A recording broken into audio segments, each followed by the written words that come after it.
O Senhor esteja convosco. Ele está no meio de nós. Proclamação do Evangelho de Jesus Cristo, segundo Mateus. Glória a vós, Senhor.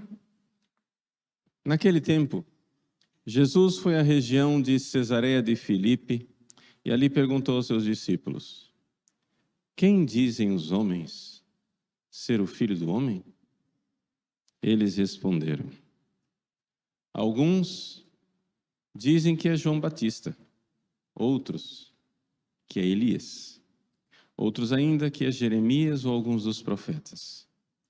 Então Jesus lhes perguntou: E vós, quem dizeis que eu sou?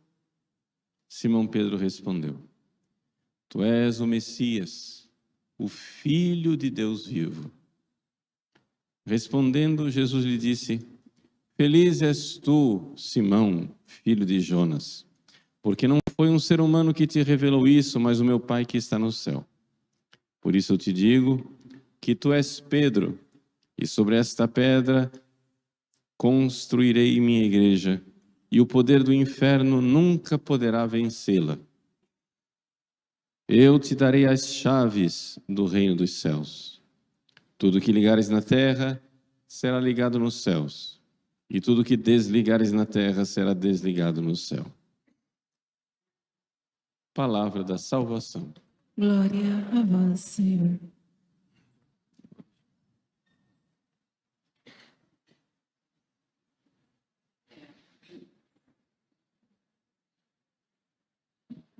Meus queridos irmãos e irmãs, celebramos a solenidade de São Pedro e São Paulo. Nós sabemos que o dia próprio dessa solenidade é no dia 29 de junho, que é o dia em que se celebra o martírio de São Pedro e de São Paulo, que deram seu testemunho de fé no ano de 67 depois de Cristo, debaixo do reinado de Nero, o imperador cruel. São Pedro morreu crucificado e foi sepultado ao lado do circo de Nero, nas margens da rua chamada Via Aurélia, aos pés de uma montanha, um pequeno morro chamado Monte Vaticano. Então hoje, onde é a Basílica de São Pedro, lá em Roma, é o lugar da sepultura de São Pedro, na Via Aurélia, perto do Vaticano. E São Paulo foi decapitado e foi sepultado numa outra rua, numa outra via, a Via Ostiense, onde hoje é a Basílica de São Paulo, fora dos muros, em Roma. Esses dois apóstolos deram o testemunho da fé. E o Evangelho de hoje nos recorda o que é que isso significa. Vejam, a Igreja de Cristo, ela é edificada sobre a fé dos apóstolos. Vamos entender o que é isso. Vejam só. Deus criou a humanidade se perdeu através do pecado, agora é necessário salvar a humanidade. Como é que isso é possível? Bom, só tem um jeito, né? Você tem a humanidade, vamos supor, tem aí 7 bilhões de pessoas no planeta, então agora nós precisamos salvá-los.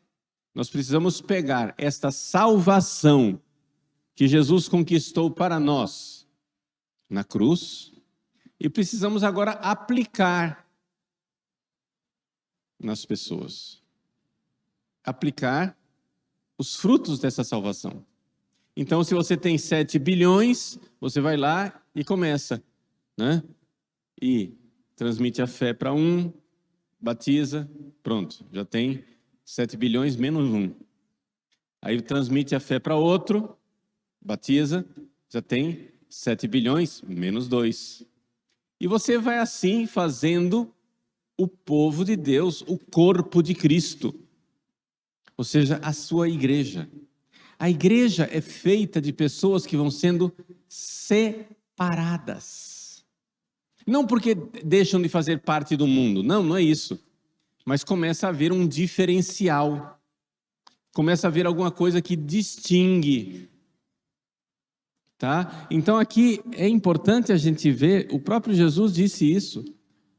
Vocês pensam que eu vim trazer a paz, eu vim trazer a espada.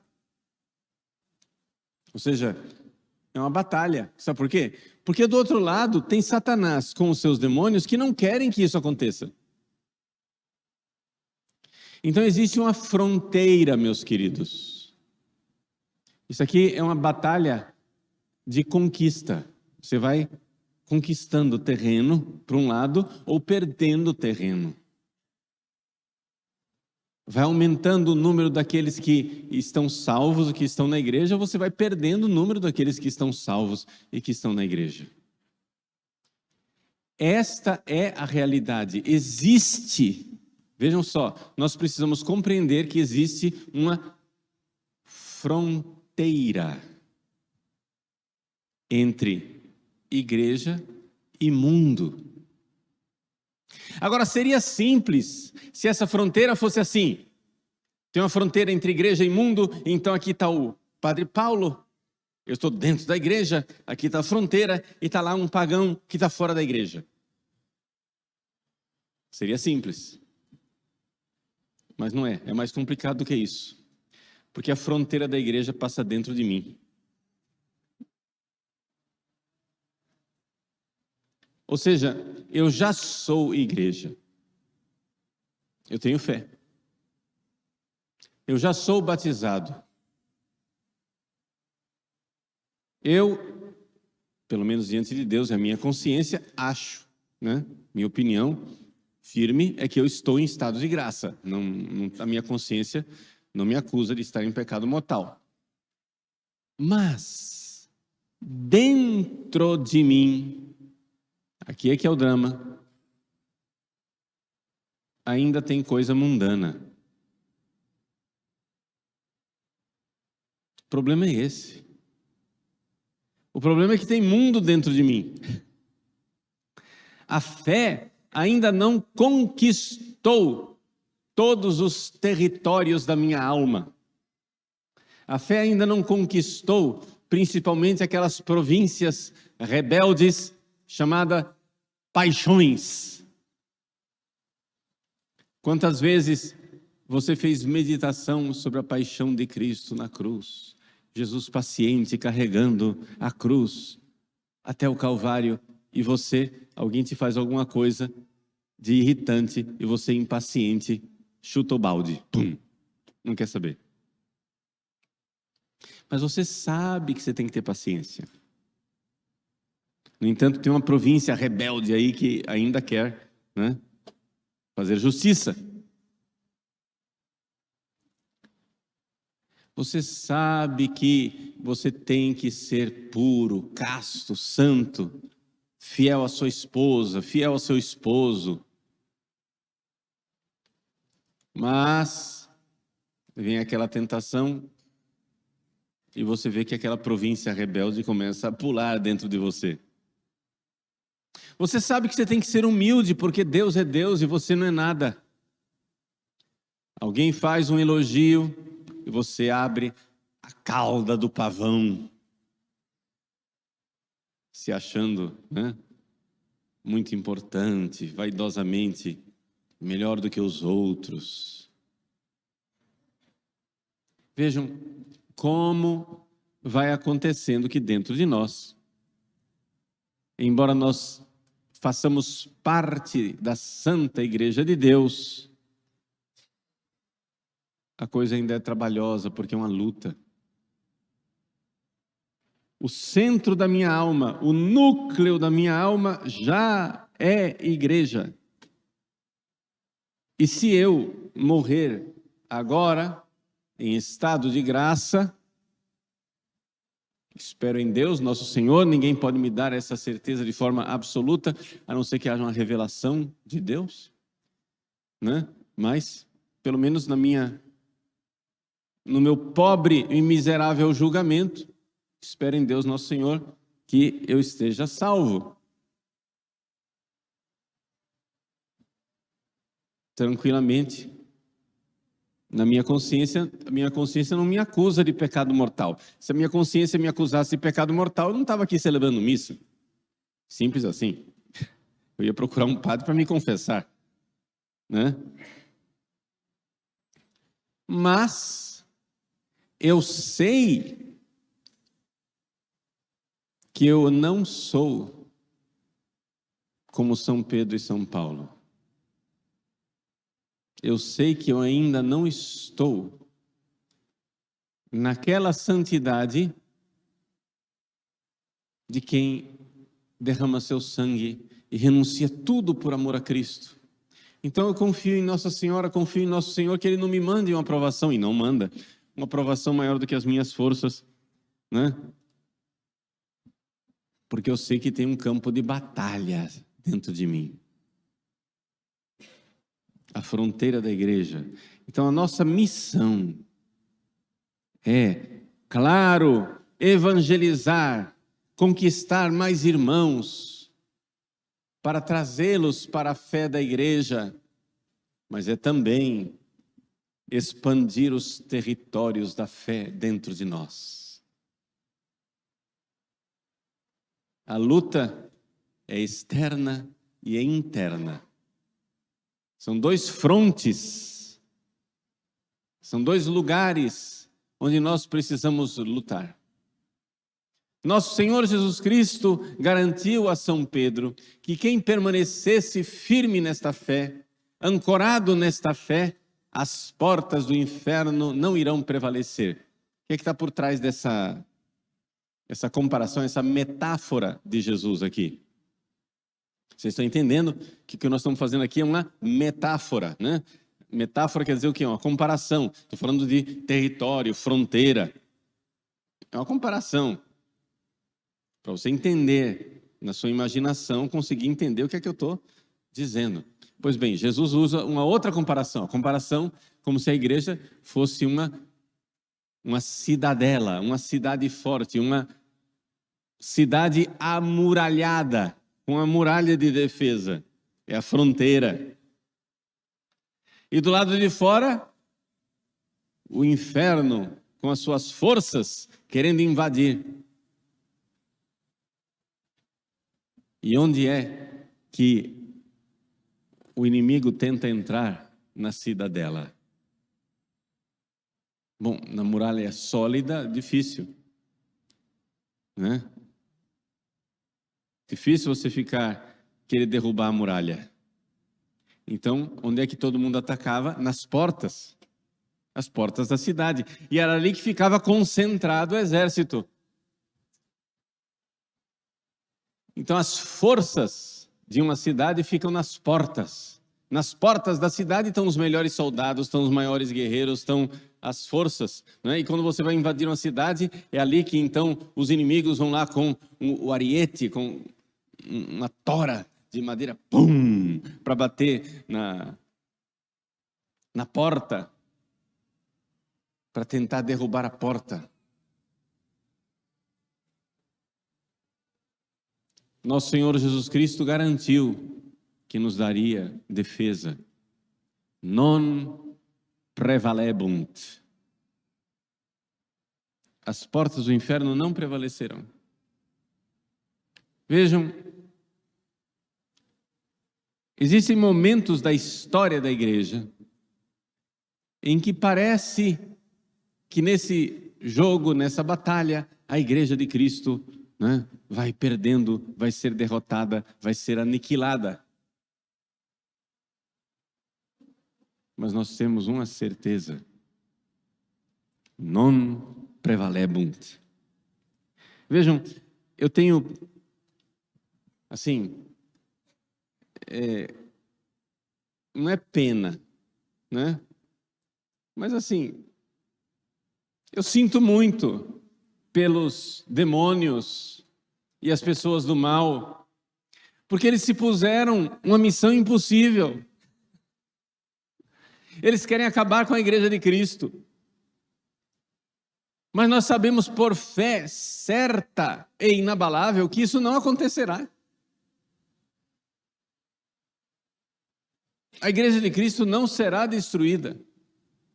Pode ser que ela, em um certo momento, pareça ter sido destruída aos olhos dos homens. Como no Sábado Santo, parecia que Jesus tinha morrido definitivamente para sempre e não mais ressuscitaria, e que a igreja tinha sumido da face da terra. Quando a pedra rolou sobre o túmulo de Cristo no Sábado Santo, parecia que estava tudo terminado. Mas nosso Senhor disse, non prevalebunt. E de repente, domingo de Páscoa, Jesus ressuscitado. Então nós sabemos, meus queridos, que nós temos essa certeza. Onde está então o drama de nossas vidas? O drama das nossas vidas está em nós permanecermos fiéis, verdadeiramente fiéis até o fim. Porque a pergunta não é quem vai vencer. Essa pergunta já está respondida. Nós sabemos quem irá vencer. Venceu o leão de Judá. Venceu Jesus. Christus vincit, Christus regnat, Christus imperat. Cristo vence, reina e impera. Nós sabemos quem venceu e quem vencerá. A pergunta é, de que lado você vai estar quando ele vencer? A pergunta não é se Jesus vai vencer, mas se você vai estar do lado dele quando ele vencer. Portanto, caia o mundo. Podem despencar as maiores torres e bastiões. Nós sabemos, Cristo vencerá. Cristo vencerá. Se nós permanecermos na fé dos apóstolos. É isso que distingue. É essa a realidade. Vamos supor, só para você entender por que essa coisa da fé, essa realidade da fé é tão importante. Vamos supor, você, católico, com fé católica, Deus não permita, mas vamos supor que você cometa um pecado mortal. Ao cometer um pecado mortal, você não deixou de ser membro da igreja. Você ainda é membro da igreja. Se você morrer em pecado mortal, é claro, você irá para o inferno e aí no inferno deixará de ser membro da igreja. Mas aqui nesse mundo, se você ainda tiver fé, ou seja, você batizado, se você permanecer na fé, você ainda é membro da igreja, por mais que você tenha cometido algum pecado mortal.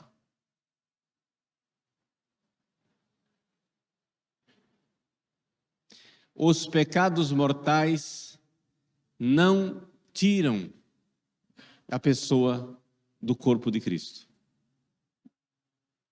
A não ser que você cometa um pecado mortal. O pecado contra a fé. Ou seja, de deixar de crer. Aí é um pecado mortal. Se você deixar de ter fé, acabou. Você está fora. Para voltar a ser membro do corpo de Cristo, você precisa recuperar a fé. Não é possível ser membro do corpo de Cristo sem fé. E que fé? A fé dos apóstolos. Creio em tudo que creio e ensina a Santa Igreja Católica. E eu estou dizendo isso por quê? Porque eu tenho em vista uma coisa bem específica, que é a seguinte: você está aqui, sentado nos bancos dessa igreja. Você está aí, ouvindo essa pregação no YouTube. Pergunta, faça exame de consciência. Você é membro da Igreja de Cristo? Ou seja, você crê em tudo. Tudo quer dizer tudo exceto o nada. Você crê em tudo o que crê e ensina a Santa Igreja Católica? Ou você está escolhendo artigos de fé? Você está dizendo assim, não, isso daqui que a igreja ensina, eu creio. Já isso daqui, eu não creio. Isso eu creio, isso eu não creio. Isso eu creio, isso eu não creio. Isso eu creio, isso eu não creio. Se você está fazendo isso, meu irmão, minha irmã, deixa eu lhe dar uma notícia tremenda. Você não tem fé. Você não é membro da Igreja de Cristo.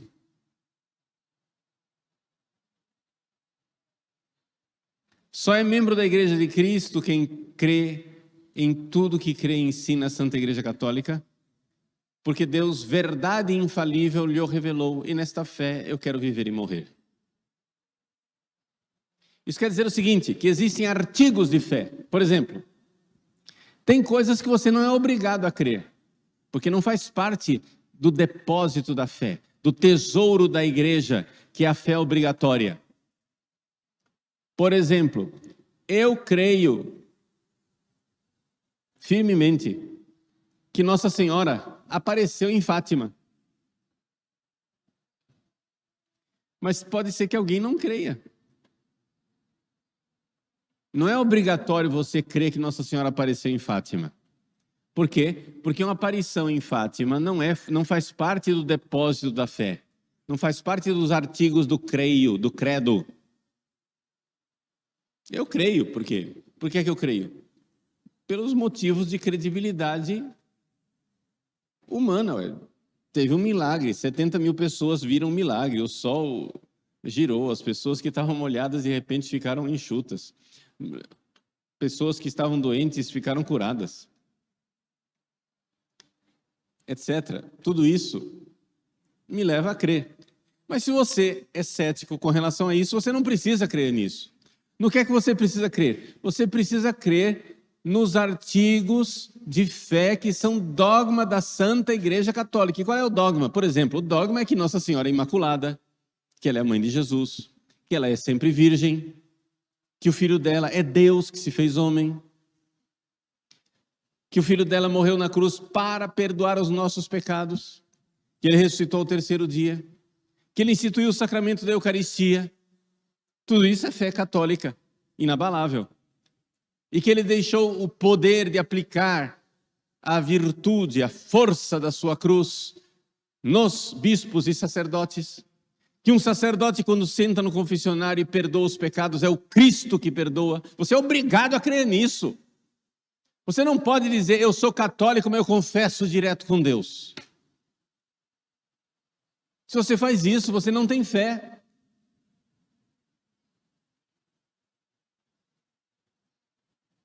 Você não pode se dizer, eu sou católico, mas ali na Eucaristia não é Jesus de verdade.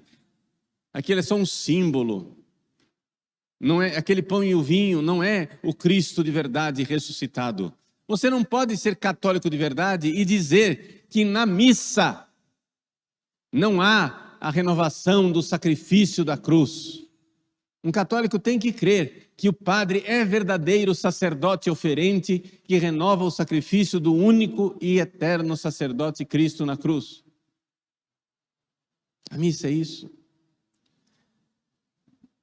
Essas coisas foram definidas dogmaticamente pelos concílios, pelos papas, ao longo dos séculos. E isso é dogma de fé. Você precisa crer em tudo isso. Mas, padre, eu não estudei direito, como é que eu faço agora? Eu estou perdido. Não, você não precisa. É bom estudar, pelo amor de Deus. Você precisa estudar porque é bom estudar e é necessário você ter conhecimento cada vez maior. Mas para que você faça o ato de fé,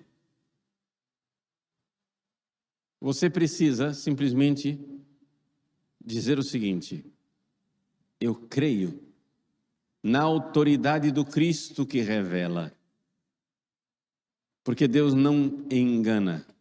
Deus não se engana e não engana ninguém. Então, se Jesus ensinou, eu creio em tudo o que Jesus ensinou. E eu creio que tudo o que Jesus ensinou não está perdido lá no tempo, 2000 anos atrás, nem em alguma biblioteca perdida que os arqueólogos têm que descobrir. Não. O que Jesus ensinou está na sua igreja viva, no corpo místico de Cristo vivo, que é a Santa Igreja Católica viva ao longo dos séculos.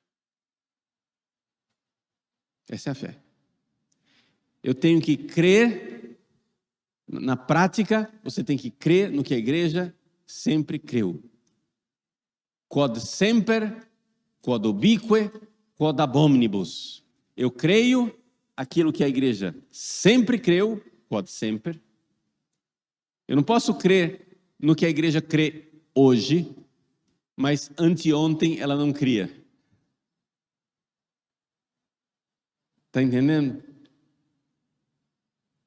Quando o Papa, por exemplo, quando o Papa Pio XII, em 1950, declarou que Nossa Senhora subiu aos céus, não é que Nossa Senhora subiu aos céus em 1950.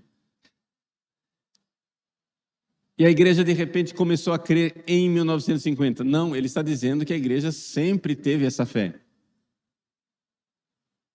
Então quer dizer que ele, Pio XII, tinha essa fé. E que todos os papas anteriores a ele tinham a mesma fé. E que esse é o depósito da fé da igreja ao longo de 2000 anos até chegar em Jesus Cristo. Então você crê na autoridade de Cristo revelante e crê que esta fé de Cristo, que ele está dizendo aqui para Pedro, sobre esta fé edificarei a minha igreja, você crê que esta fé ela é preservada ao longo dos séculos na única igreja de Cristo. Cristo não tem dois corpos, a igreja de Cristo é o corpo de Cristo. Cristo não tem dois corpos, ele tem um corpo só. É a sua santa igreja católica. E é nisso que nós cremos. Nós cremos na fé que foi transmitida ao longo dos séculos. Então eu creio. Pode ser que você não entenda tudo. Mas se alguém te ensinar e disser, olha, a igreja ao longo dos séculos, ela sempre acreditou nisso daqui. Você diz, opa, já estou crendo. Porque você crê não em cada artigo de fé singularmente. Você crê na autoridade de quem revela. Entendeu? Se é isso que o Cristo deixou e é isso que a igreja sempre creu, eu creio. Pronto. Ao longo da sua vida, você vai ficando com ideias mais claras. Você vai estudando mais e vai percebendo cada vez mais claramente qual é a fé que você sempre teve.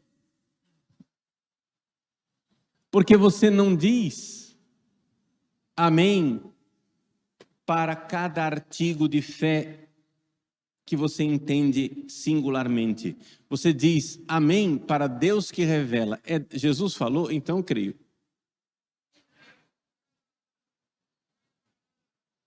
Se ele disse, eu já estou crendo. Nesse sentido, era um exemplo luminoso Dom Eugênio Sales, cardeal, arcebispo do Rio de Janeiro, falecido.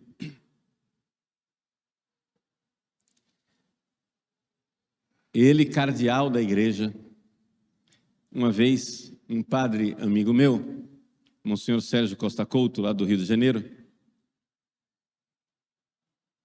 estava numa reunião com o Dom Eugênio e Dom Eugênio expressou lá uma opinião e o padre Sérgio, então, foi lá depois pesquisar e descobriu que aquilo que Dom Eugênio estava dizendo não era exato, não era uma heresia, mas não minuciosamente o que a igreja... Tinha uma coisa ali, um defeitinho no jeito de dizer, que não era daquele jeito que a igreja transmitia. Aí o padre Sérgio veio com um documento na mão, encontrou Dom Eugênio no corredor e disse assim: Dom Eugênio, aquilo que o senhor disse, eu queria mostrar para o senhor que tem um documento da igreja que não diz... Dom Eugênio parou ele e disse: para. Antes de você falar. Antes de você falar, se o que você vai dizer é o que a igreja crê, já mudei de opinião. Eu já mudei. Antes de você dizer o que é. Você não vai me convencer pelos argumentos. Você já me convenceu pela autoridade da igreja. Se é o que a igreja crê, já mudei de opinião. Isso é ter fé. Porque eu tenho fé em quem revelou. O conteúdo pode estar mais claro ou menos claro. O conteúdo eu posso ir descobrindo com maior clareza ou não ao longo da minha vida. Veja, um cardeal da igreja, só para você não se sentir inferiorizado, eu não sei teologia, etc e tal, não, mas um cardeal está recebendo de um padre que é súdito dele. Ele podia ficar na autoridade. Quem que você pensa que você é, querendo corrigir um cardeal de Santa Romana Igreja? Não, ele é fiel. Dom Eugênio não teve essa atitude. No meio do corredor, ele disse para o padre: Padre, eu não sei o que é que você vai dizer, mas se é o que a igreja ensina, já mudei de opinião. Já mudei, agora. Não sei nem o que é, porque o nosso amém não é para o conteúdo específico. O nosso amém é para a autoridade do Deus revelante. E essa fé revelada, ela é transmitida ao longo dos séculos pela igreja. Então nós podemos, por exemplo, num congresso de teologia, debater o que é que exatamente a igreja ensina.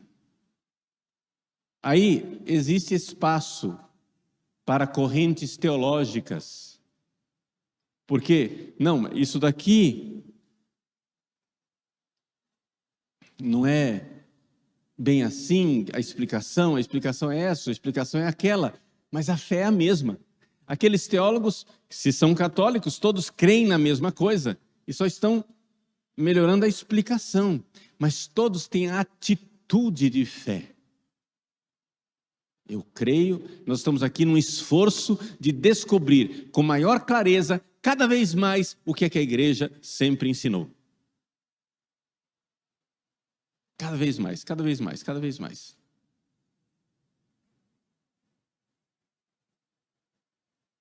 Querer, com cada vez mais clareza, enxergar o que a igreja sempre ensinou.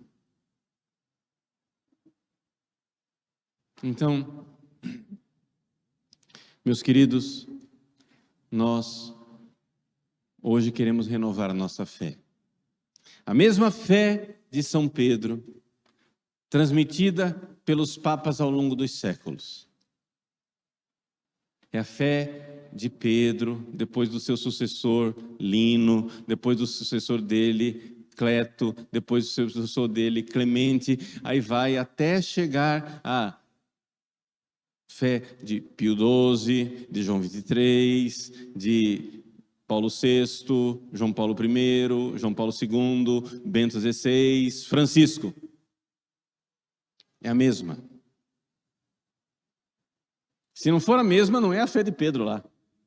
Tem que ser a mesma ao longo dos séculos, de todos eles. Todos os papas.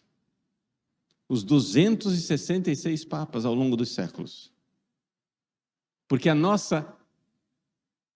nosso amém é para aquilo que Jesus revelou e que nós temos a certeza que as portas do inferno não prevalecerão, isso quer dizer o seguinte, que essa fé não vai se perder ao longo dos séculos. Mas será que alguém lá não cometeu um erro? Não. Tem a sucessão apostólica. A fé é a mesma lá dos apóstolos. Assim como nós cremos que esse poder dos apóstolos foi transmitido aos bispos ao longo dos séculos pela sucessão apostólica. Por exemplo, quando um padre celebra a missa, como é que você sabe que este sacramento é o mesmo sacramento que Cristo deixou? Será que ao longo dos séculos não teve um bispo lá que cochilou e ordenou errado e se perdeu ao longo dos séculos esse poder? Não é necessário crer nisso, mas Deus, só para tirar essa dúvida da cabeça de alguns, de vez em quando Deus faz um milagre eucarístico. Para quê? Para ficar bem claro para nós, olha, tá vendo? Não se perdeu. É ainda o milagre da Eucaristia continua ao longo dos séculos. Os milagres que Deus faz é só para ajudar a gente a enxergar aquilo que nós dizemos. Não prevalecerão. Ou seja, a Igreja de Cristo permanecerá com a mesma fé, os mesmos sacramentos, o mesmo poder, o mesmo organismo espiritual ao longo dos séculos. É o mesmo corpo de Cristo ao longo dos séculos. Nós cremos. Essa é a nossa fé. Então, meus queridos, com grande alegria, professamos a nossa fé. A nossa fé no dia de hoje, sabendo que a Igreja de Cristo permanece. E sabendo que é uma luta. Nós temos que lutar, porque essa fronteira que está dentro de nós, nós temos que cada vez mais conquistar terreno para Cristo, porque na hora que Cristo vencer, nós queremos estar do lado do vitorioso. Que essa fronteira da igreja cresça cada vez mais, tomando terreno dentro de nossa alma, do nosso coração, que essas províncias rebeldes que estão dentro de nós sejam cada vez mais dóceis, que nós alcancemos, a plenitude da graça, a santidade que os grandes santos alcançaram. Mas para isso é necessário crescer na fé. Crescer na fé. Cada vez mais. Uma fé cada vez mais arraigada.